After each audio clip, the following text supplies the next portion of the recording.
Well, hello there, listening squirrel. I better plug up. It's probably okay, but just in case. We are on chapter 5 of What Mrs. McGillicuddy Saw. On here, did I tell y'all? It's a different title. 450 from Paddington. Like the train. Like the time. 450 from Paddington. A Miss Marple mystery. Chapter 5. I suppose it will be all right if I just practice a few iron shots in the park? Asked Lucy. Oh, yes, certainly. Are you fond of golf? I'm not much good, but I like to keep in practice. It's a more agreeable form of exercise than just going for a walk. Nowhere to walk outside this place, growled Mr. Crackenthorpe. Nothing but pavements and miserable little bandboxes of houses. Like to get hold of my land and build more of them, but they won't until I'm dead. And I'm not going to die to oblige anybody, I can tell you that. Not to oblige anybody. Emma Crackenthorpe said mildly, Now, Father, I know what they think and what they're waiting for, all of them. Cedric and that sly fox Harold with his smug face. As for Alfred, I wonder he hasn't had a shot at bumping me off himself. Not sure he didn't at Christmas time. That was a very odd turn I had. Puzzled old Quimper. He asked me a lot of discreet questions. Everyone gets these digestive upsets now and again, Father. All right. All right, say straight out that I ate too much. That's what you mean. And why did I eat too much? Because there was too much food on the table. Far too much.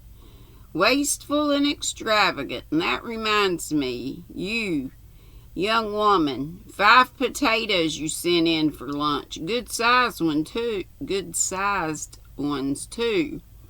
2 potatoes are enough for anybody, so don't send in more than 4 in future. The extra one was wasted today. It wasn't wasted, Mr. Crackenthorpe. I've planned to use it in a Spanish omelet tonight. Ugh. As Lucy went out of the room carrying the coffee tray, she heard him say, Slick young woman, that. Always got all the answers. Cooks well, though, and she's a handsome kind of girl. Lucy Owlsborough took a light iron out of the set of golf clubs she had had the forethought to bring with her and strolled out into the park, climbing over the fence.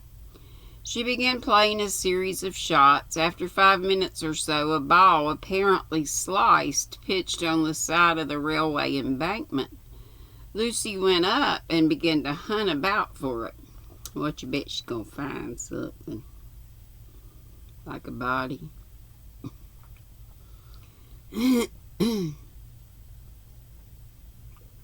She looked back towards the house. It was a long way away, and nobody was in the least interested in what she was doing. She continued to hunt for the ball. Now and then she played shots from the embankment down into the grass. During the afternoon, she searched about a third of the embankment. Nothing. She played her ball back towards the house. Then on the next day, she came upon something.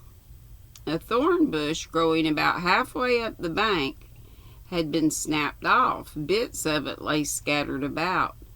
Lucy examined the tree itself. Impaled on one of the thorns was a torn scrap of fur. It was almost the same color as the wood, a pale brownish color. Lucy looked at it for a moment, then she took a pair of scissors out of her pocket and snipped it carefully in half. The half she had snipped off she put in an envelope which she had in her pocket. She came down the steep slope, searching about for anything else.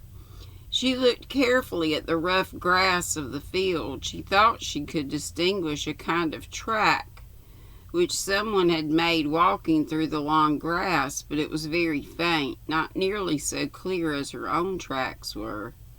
It must have been made some time ago, and it was too sketchy for her to be sure that it was not merely imagination on her part. She began to hunt carefully down in the grass at the foot of the embankment just below the broken thorn bush. Presently her search was rewarded. She found a powder compact, a small, cheap, enameled affair. She wrapped it in her handkerchief and put it in her pocket. She searched on, but did not find anything more. On the following afternoon, she got into her car and went to see her invalid aunt. Emma Crackenthorpe said kindly, "Don't hurry back. We shan't want you until dinner time." "Thank you, but I shall be back by 6 at the latest." Number 4 Madison Road was a small drab house in a small drab street. It had very clean Nottingham lace curtains, a shining white doorstep, and a well-polished brass door handle. The door was opened by a tall, grim-looking woman dressed in black with a large knob of iron-gray hair.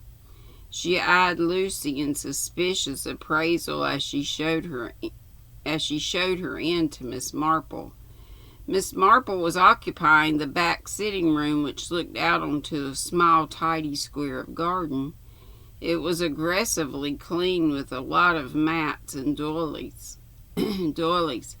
A great many china ornaments, a rather big Jacobean suite, and 2 ferns in pots. Miss Marple was sitting in a big chair by the fire, busily engaged in crocheting. Lucy came in and shut the door. She sat down in the chair facing Miss Marple. "Well," she said, "it looks as though you were right." She produced her finds and gave details of their finding. A faint flush of achievement came into Miss Marple's cheeks. "Perhaps one ought not to feel so," she said, "but it is rather gratifying to form a theory and get proof that it's correct."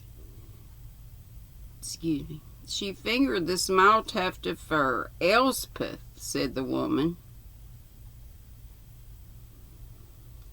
Elspeth, said the woman, was wearing a light-colored fur coat. I suppose the compact was in the pocket of the coat and fell out as the body rolled down the slope. It doesn't seem distinctive in any way, but it may help. You didn't take all the fur?"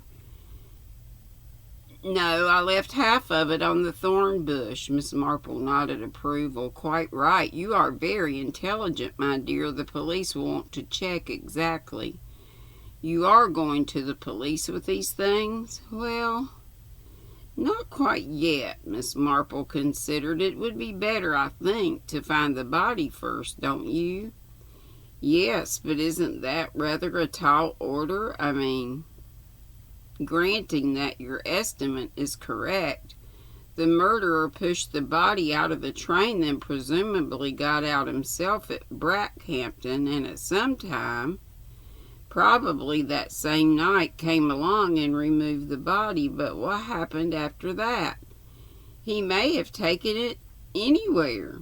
"Not anywhere," said Miss Marple. "I don't think you followed the thing to its logical conclusion, my dear Miss Elsborough. Do call me Lucy. Why not anywhere?" "Because, if so, he might much more easily have killed the girl in some lonely spot and driven the body away from there. You haven't appreciated," Lucy interrupted. Do you mean that this was a premeditated crime?" "I didn't think so at first," said Miss Marple. "One wouldn't, naturally. It seemed like a quarrel and a man losing control and strangling the girl and then being faced with a problem which he had to solve within a few minutes. But it really is too much of a coincidence that he should kill the girl in a fit of passion, then look out of the window and find the train was going round a curve exactly at a spot where he could tip the body out, and where he could be sure of finding his way later and removing it. If he'd just thrown her out there by chance, he'd have done no more about it, and the body would long before now have been found. She paused. Lucy stared at her. "You know," said Miss Marple thoughtfully, "it's really quite a clever way to have planned a crime, and I think it was very carefully planned. There's something so anonymous about a train. If he'd killed her in the place where she lived or was staying, somebody might have noticed him come or go, or if he'd driven her out in the country somewhere, someone might have noticed the car and its number and make. But a train is full of strangers coming and going, and a non-quarter carriage alone with her, it was quite easily, especially if you realize that he knew exactly what he was going to do next. He must have known all about Rutherford Hall, its geographical position, I mean. Its queer isolation, an island bounded by railway lines." "It is exactly that," said Lucy. "It's an anachronism out of the past. Bustling urban life goes on around it, but doesn't touch it. The tradespeople deliver in the mornings, and that's all. So we assume, as you said, that the murderer comes to Rutherford Hall that night. It's already dark when the body falls, and no one is likely to discover it before the next day." "No, indeed." "The murderer would come how? In a car? Which way?" Lucy considered. "There's a rough lane alongside a factory wall. He'd probably come that way, turn under the railway arch and along the back drive. Then he could climb the fence, go along at the foot of the embankment, find the body, and carry it back to the car. And then," continued Miss Marple, "he took it to some place he had already chosen beforehand. This was all throughout, you know, and I don't think, as I say, that he would take it away from Rutherford Hall, or if so, not very far. The obvious thing, I suppose, would be to bury it somewhere." She looked inquiringly at Lucy. "I suppose so," said Lucy, considering, "but it wouldn't be quite as easy as it sounds." Miss Marple agreed. "He couldn't bury it in the park. Too hard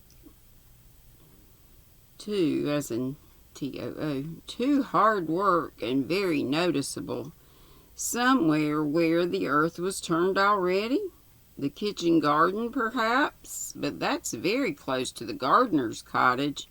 He's old and deaf, but still, it might be risky.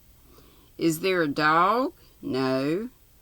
Then a shed, perhaps, or an outhouse. That would be simpler and quicker. There are a lot of unused old buildings, broken down pigsties, harness rooms, workshops, that nobody ever goes near, or he might, perhaps, thrust it into a clump of rhododendrons or shrubs somewhere." Trying to see the time. Somewhere. Miss Marple nodded. "Yes, I think that's much more probable." There was a knock on the door, and the grim Florence came in with a tray. "Nice for you to have a visitor," she said to Miss Marple. "I've made you my special scones you used to like." "Florence always made the most delicious tea cakes," said Miss Marple. Florence, gratified, creased her features into a totally unexpected smile and left the room. "I think, my dear," said Miss Marple, "we won't talk any more about murder during tea. Such an unpleasant subject." And that's all of part 1, chapter 5. Let me see how much more we have to go.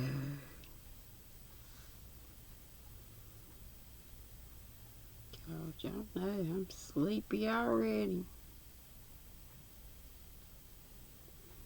Oh, it's quite a bit, so I think I'm going to wait till tomorrow. Well, if I can get... I hope I can still make these. I know I can make the videos, but getting them uploaded, we are leaving for the mountains. In the morning, I'm all packed up, except for the stuff that, you know, you have to use in the morning. Meds are packed up, except for my morning doses are out. Or morning dose. Y'all help me pray I don't forget anything important. And that, I don't leave anything there. Come back. I'm so excited. I think I told you my daughter's got my brother and me electric scooters. That's going to make me want to buy one and have one myself. But I really shouldn't. I need to get off my duff and walk. Stay walking as long as I can. Love y'all. Be sweet. Don't be ugly. These are just reading glasses. Probably Dollar Tree, but ain't they cute? Love you. Bye.